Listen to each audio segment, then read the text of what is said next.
All right, man. How are you? I'm doing good. Thanks for agreeing to come on and talk about talk about your testimony, Hmm. and all these things. For those of you who don't know, this is Caleb. And Caleb, how long you been coming to Clover Hill now? It'd have to be a couple months. Yeah, A couple months definitely a now. couple And months. you just jumped right in, Yes, yeah. serving with the sound ministry, Yep. AV, and all that stuff. You've been doing some outreach things, Hmm. and it's exciting to see for sure. And so, are you from Richmond, or where are you from? Yeah, so I was born in Chesterfield. Oh, okay. Just basically stayed in this whole area all my life. But yeah, definitely just uh, Just never wanted to leave. How old are you? 20. You're 20. Okay. Hmm. So did you graduated high school? Yep.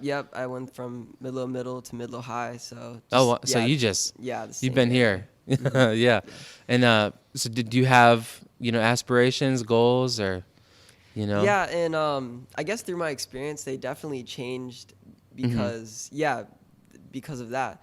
But I'm obviously happier to pursue, things about like the Lord Yeah. and guess some other things in my life. How did you hear about Clover Hill? Actually, through my brother. It's crazy because if it wasn't for him, I wouldn't be here. And Hmm. we weren't even that close. But as we were talking, and it was only through him uh, that I would come here and be baptized and serve you guys. So he led you to the Lord? Um, I would say he did a part. Yeah, Okay. yeah. So tell me a little bit more about that. How did, what So was your first, exposure to the Lord, to the Bible, to salvation? it's weird because I always grew up. I grew up Catholic. Okay. But that was obviously just culturally knowing of God and not knowing Him personally. So, I wasn't the like rebellious kid, but it would start around high school that I kind of got into the wrong crowd, and it was from there that I kind of left. Like I always, before I was saved, I would say that I always believed in God, but I would just I would realize I was aware that I was putting him off to pursue just how I wanted to live. So even before you got saved, you knew that God existed, Yes. and even kind of like He had a plan for you, or Maybe maybe not that far. I told my friends that I'll just turn to God when I'm 30 so I could party and have fun. Okay, Yeah. okay. So I very well knew what I was doing, and So you knew that maybe the life that you were living was wrong. yeah. And Wow. somewhere along Where that did you path. learn? Because now's your Catholic roots. Yeah. Okay. Yeah, and somewhere along that path, of course, I you know, with the people I was surrounded with, they would, justify it being good. But, if someone told me like where would you go if you died right now, I would say, yeah, you'd be Really? going You to would heaven. say like I know I'm going to hell. Yeah. Yeah. Wow, that's But amazing. obviously I didn't know the extent to what I was saying. Sure, And sure. it shocked me when I was saved. Yeah. So okay, so your first response was as a child, you kind of, you knew about God from your parents. Did you go to church regularly, or to mass or Yeah, anything? yeah. I went to a Catholic church, in my childhood, Okay. and it was around middle school where I just stopped really going. Did your parents still go? Um, they didn't really. Yeah, Okay, when I stopped, they just kind of did their own thing. But yeah. gotcha. So you came along, and then in high school, you say you're hanging out with the wrong crowd. Like, do you mind expounding on that? Yeah. So like it was around sophomore year where I just started making some friends, and I didn't dive in to this the party crowd pretty slowly. It was pretty fast. It was just all in one year. I just Really? started drinking, smoking, just doing Sophomore year, just doing all that stuff, and it kind of grew from there. and that's friends and influences that Yep, all kind the of way led up you that way. until all the way up until I was saved, so which is around like almost a year ago. Wow, no kidding. Yeah. So you started doing, 14, 15 years old. Yeah, So 17, I'd say. you 16, started doing 17. all that? Yes, Okay. yes. So you started doing all that, and then but you knew the entire time, right, that it was Yeah, and that it was wrong. the weird thing is over time, and I know this about myself just because of experiences, that you know, you'll do things you would never do in the you would do things you said you would never do in the past, Okay. because over time, like you once you're surrounded by those things, you start to be comfortable with those things as if you've never done it. So it's just it's kind of scary how that works. Wow. Yeah. So Would you say it was easy for you to be persuaded to do those things, or? um I actually I would say yes. Yeah. Yeah, I definitely knew not to, but it was like a ladder. So I drinking, I'm like, I said I would never do that, and then a month or two, and then I would smoke, and I'm like, whoa, okay, I said I would never do that. Mm-hmm. And then so it just be like the same thing, but Wow. yeah. And was it a desire to be, included? Was it like, were you chasing a feeling? What? Yeah, short-term happiness, absolutely. Okay. Yeah, it's like yeah, basically, just consuming the world. But when you go to sleep, you don't have any peace at night, things like that. Did you have a good childhood? That's Obviously, good is relative. yeah, Right? yeah, but with just being home alone with just one parent, and he's all constantly at, his job, I just had a lot of, I was really independent as a child, so I really did whatever I wanted. But yeah, I don't regret anything, because Sure. God used all that stuff to lead me here, which I'm blessed. Sure. for that. Sure. So yeah. So okay. So you got to the point where you were, kind of in the world, doing your thing. And did I hear that you're musical as well, or? Yeah, so so once I got outside of high school, I was still pursuing my hobby, which is music, and that led for me to be in a group. I would say it'd be, like, I would call it loosely a record label, and it was just it brought the bad influences up a notch, I would say, surrounded by like ecstasy, coke, and just like the most stereotypical rock star thing. And I guess it was, a year or so being in that group and being exposed to those things that I was saved and had this like crazy experience. Wow. So I mean, you were in it. You were exposed to all that stuff. Yeah. Wow. Yes. And you took music pretty seriously. I mean, Yeah. So yeah, I was definitely like, the only thing in my life at that point was I just wanted to pursue music, and I genuinely thought I was going to have a career in that, and so I just poured my life into it. Was it going pretty well for you? Yeah. So we actually had we're having big plans, and the people that I was with were on their way up. They had some notoriety, but to say that it was, they weren't not spreading a good message. Sure. So you sang, or what did you do? Yeah, so I sang. I would just be more like a melodic thing. Actually started out in 8th grade. It started out just me and my friends at a table, and we're like roasting. And one day I brought like some some bars, and yeah, so it grew. It definitely, I've been doing it for a while, but to say this experience changed my life to the point where music, which was my everything, completely just put aside. Yeah. Wow. So okay, so you were in all that, doing Yeah. music and everything. This is up until very recently. Yes. Yeah. And yeah. so what?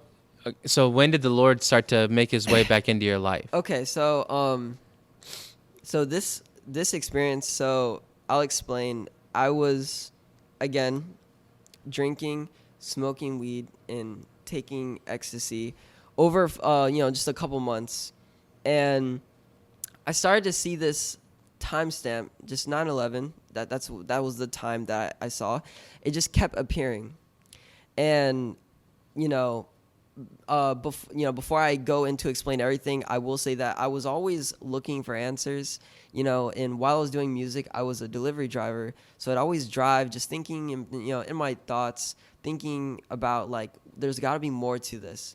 And God was always a thought. Like, it wasn't, he was always a thought, because I was very aware that I was just running away.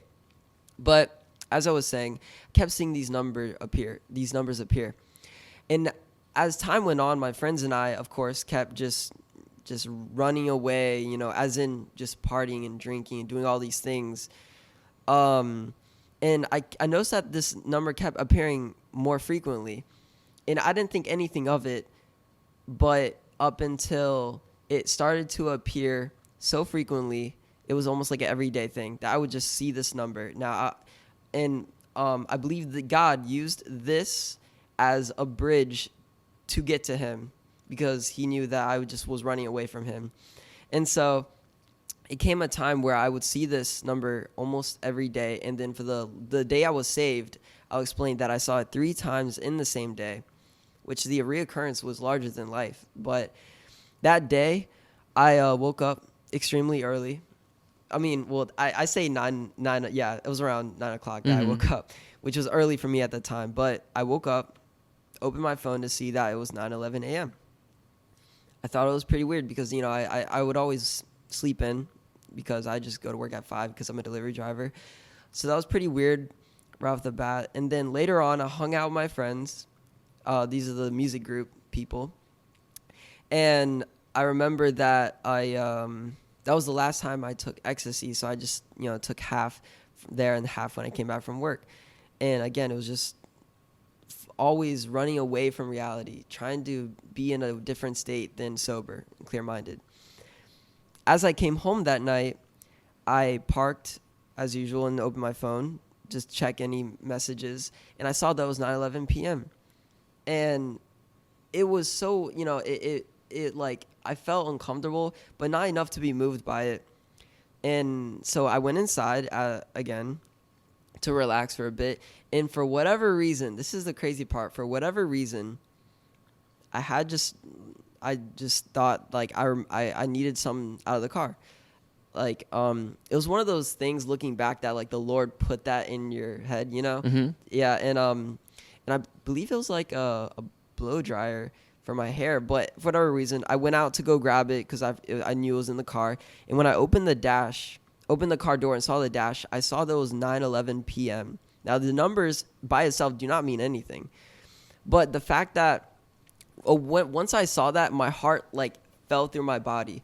Like, it was always just leading up to this one point, I felt it. And it was only at this third time where I saw this number that I just felt a loud scream in my body just telling me to turn from my ways. Wow. Because that's the exact time where I realized, I stepped back and realized the more I went down this dark path, the more frequent these numbers are appearing.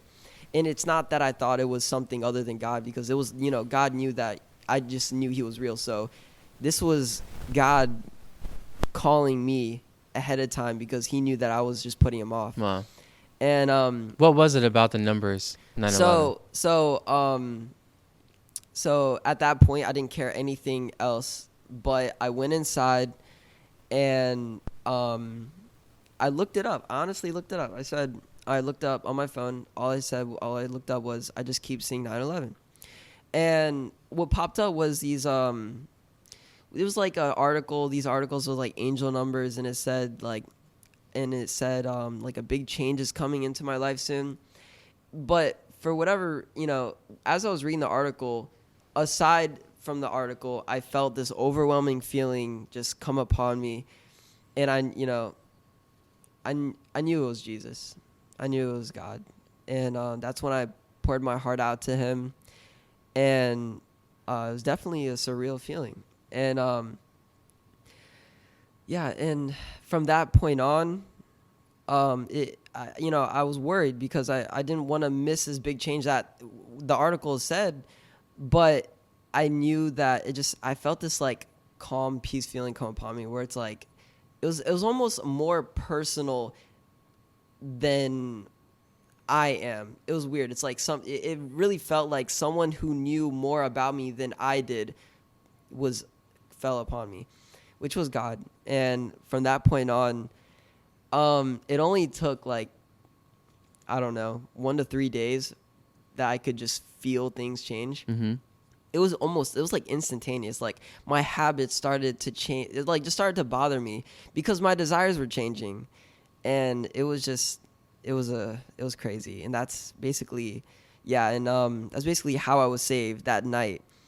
And for a time, I got maybe, for a month, I would focus on these numbers, but like as a way that like God is contacting me still, but he quickly directed me to Jesus by just convicting me. And one day I was like, this is not, Jesus said he is the only way. Right. And so that's when I'm all about God. Wow. Yeah. So where does your brother play in?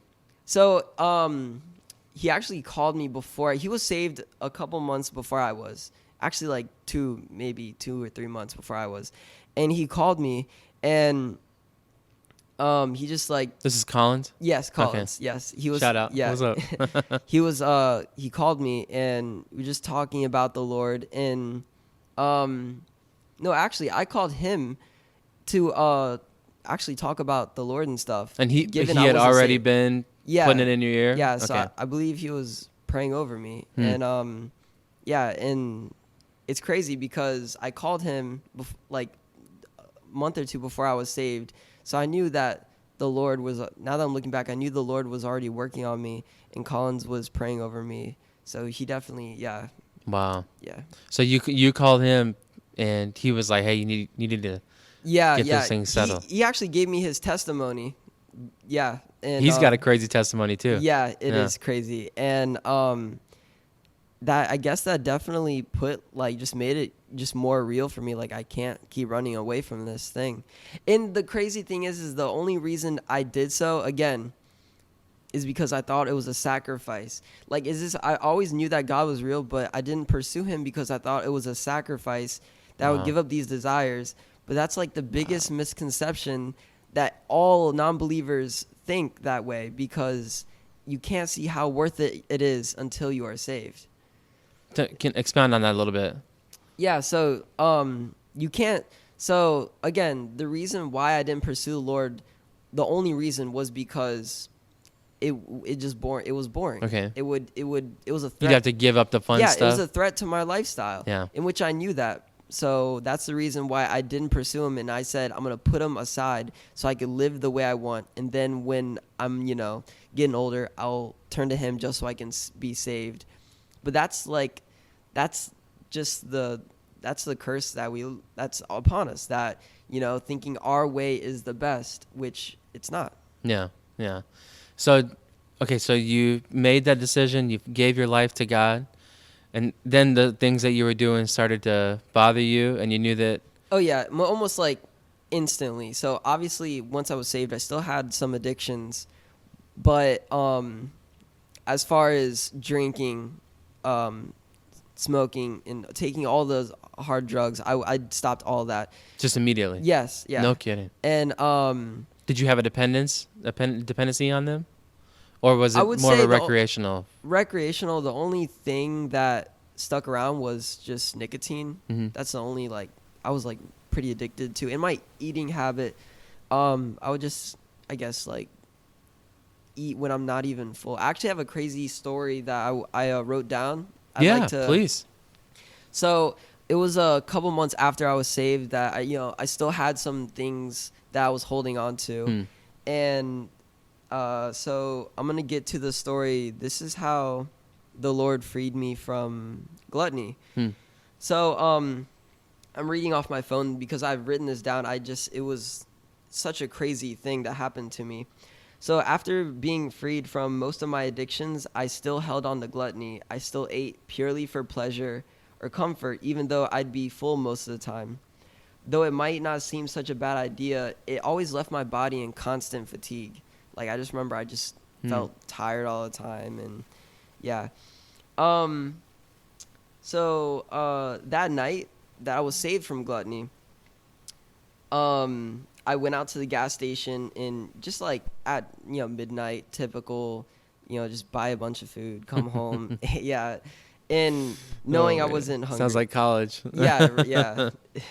And so I just I ate and watched YouTube, knowing, and I was full, but I just did it purely for pleasure. And that same night, I had one of the most realistic, horrifying nightmares I have ever had in my entire life.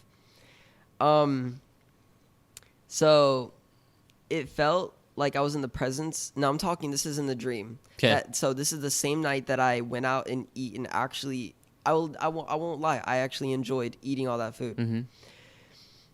That same night, I had one of the most realistic, horrifying nightmares. It felt as if I was in the presence of a demonic figure that had control over me, and I could physically feel the darkness I was in.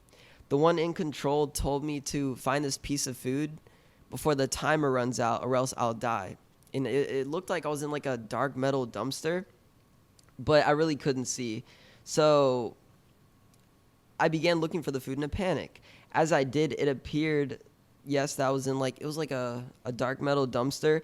Every sense that my body could feel in this dream was lifelike and uncomfortable, as if like the only thing that ever existed was just like evil. As the time started to run out, I began to fear for my life while working my hands through all the food. The timer eventually runs out, and he picks up the piece of food for me anyways and told me to eat it. And as I did, he said that it was the scalp of a human being. And that's when I started to gag and woke up in like fear. Like I was like, I don't know. It was just like I was trembling basically. And God's guidance for this problem in my life was in the form of a dream, and he basically showed me a reflection of what my actions looked like above a physical level. I now know that God will let certain things happen to us because the only time will change is hold on. Sure. I said like because the only time that will bring us to change is if we go through such an experience. Mm-hmm. And so Yeah, God opens your eyes. Yeah, and I now know that so that he will discipline those that he loves. Mm-hmm. And it just like it shocks me how like there's no one can like I just knew that it was from God all of a sudden, because how could I go through that night just genuinely had enjoyed that time but had that terrifying dream. Mm-hmm. I feel like you're trying to tell me something about gluttony, man. No. That's coming after me. No, I'm still like No, that's amazing though, just to, because it makes me like have to take perspective on my own life. Like, am I listening to God in ways like that, where if God is showing me something that I need to fix or I need to change about me, do I have the ears to hear what he's trying to say? Yeah. And that's amazing how, because you're a young Christian. I mean, I think you probably have some of the knowledge already coming into it. Yeah. But I mean, this stuff is new. Listening to God, trying to obey God. Absolutely. I mean, that's a new phenomenon for you. Yeah. Yeah, and like before I was saved, I actually tried to read the Bible. And How'd that go for you? Not too well. I ran short. I was in Genesis and I stopped at like page 6 out of boredom. Yeah. But the craziest thing is when I was saved, I started reading the Bible. I started out in the Old Testament. But when I got to the New Testament, it was describing in But you've already made it to the Yes. New Testament? Yes. Okay. All right. Man, Yeah. all right. It was describing exactly what was happening to me before. Yeah. Which is, it's not crazy, it's the truth, because even though it's over 2,000 years old, the truth will never change. Yeah, and then it doesn't change or pass away. Yeah. That's awesome. Yeah. No, you're exactly right. Man, so you've been saved for a few months now? Yeah, so it's And you're already in the New Testament. You read through Genesis through I'm jumping around. Okay. Jumping around. Yeah. Okay. What has been your favorite book or passage of scripture that you've come across? My favorite, I'd have to say 2 Corinthians. Okay. Only because it just describes. Okay. Is there a particular chapter or? Because my favorite passage of scripture is in 2 Corinthians.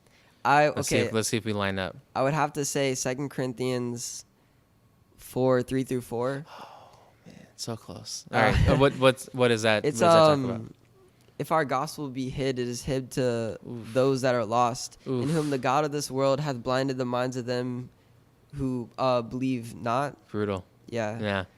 How do you not share the gospel with someone after you read that verse, right? Yeah. It's crazy because given I was surrounded by all of these bad influences and I was saved, Mhm. it's like I didn't really have any. I didn't have too many people to reach out to about these things, but yeah, and so I just started to witness to people around me, and though I wish, though they didn't really ask me like why are you changing, because I quickly witnessed to them. Mhm. But yeah, it's definitely a thing where people notice that you're changing and it's not you. So people have said that to you?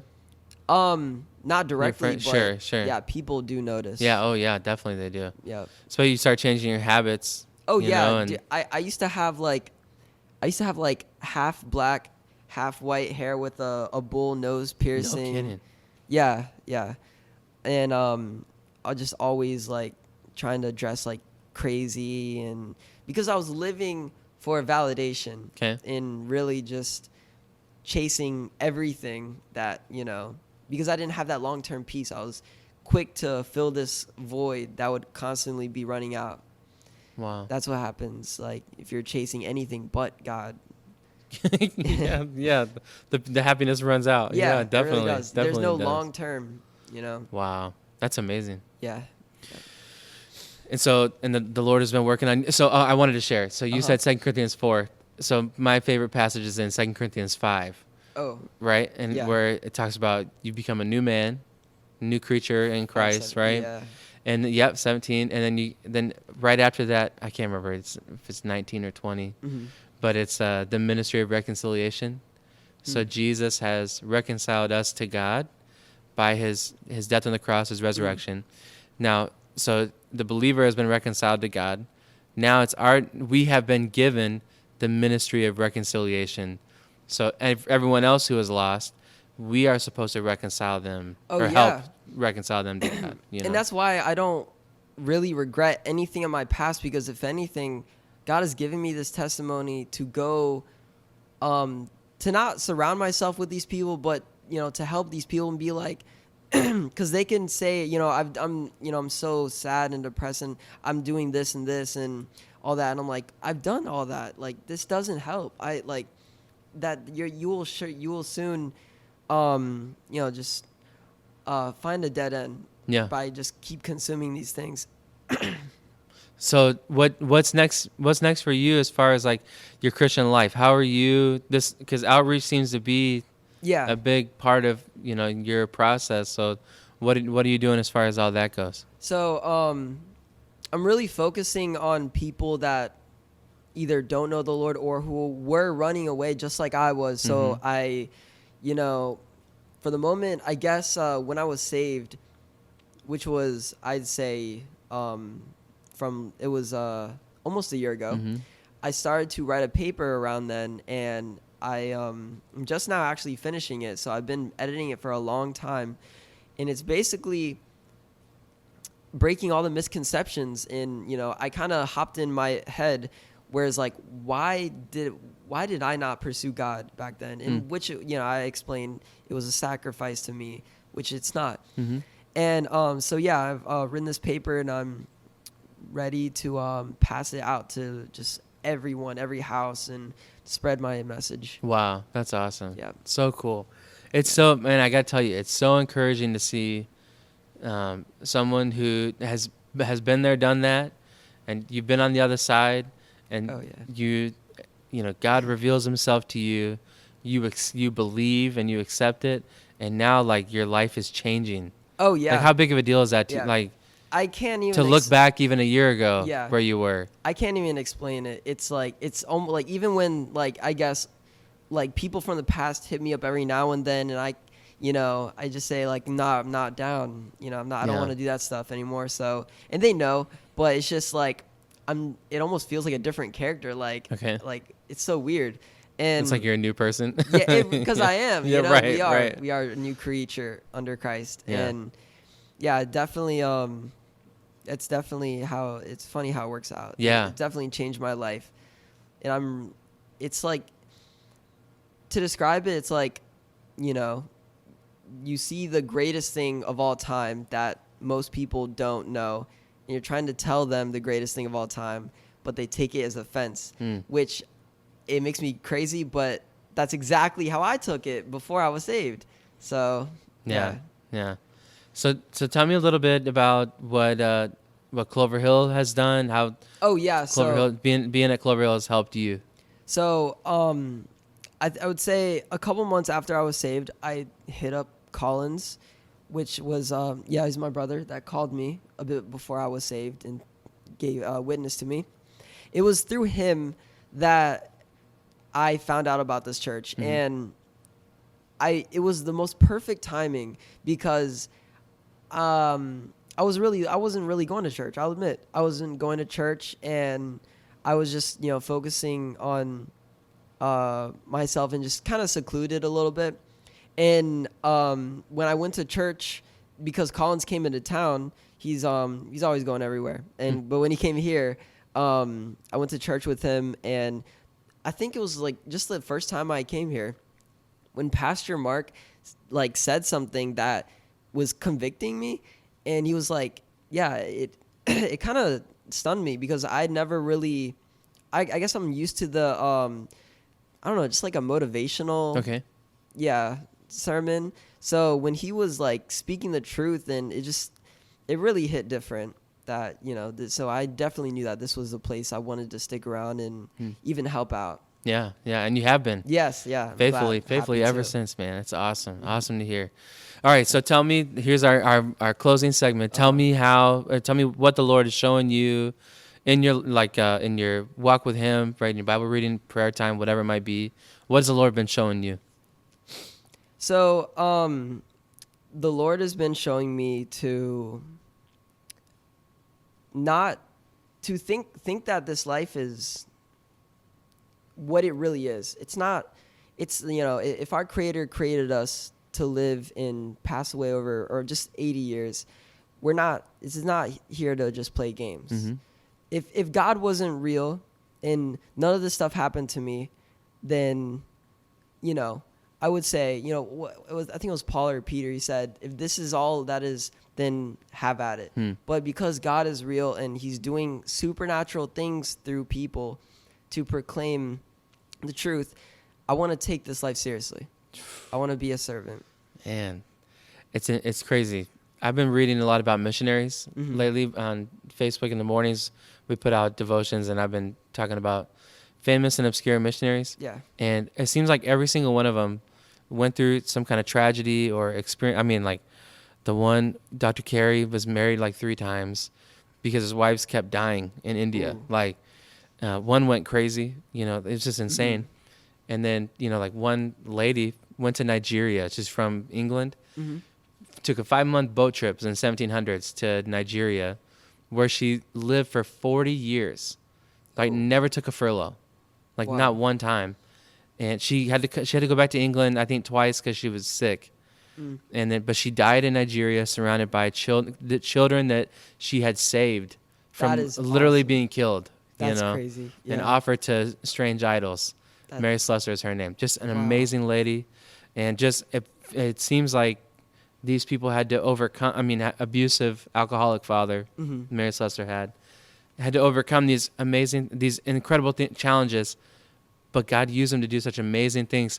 And Mary Slessor said at the end of her life, she said, "God and one are a majority." So, like, talk about a lady who took the things of the Lord seriously. And she was up against like cannibalism, Yeah.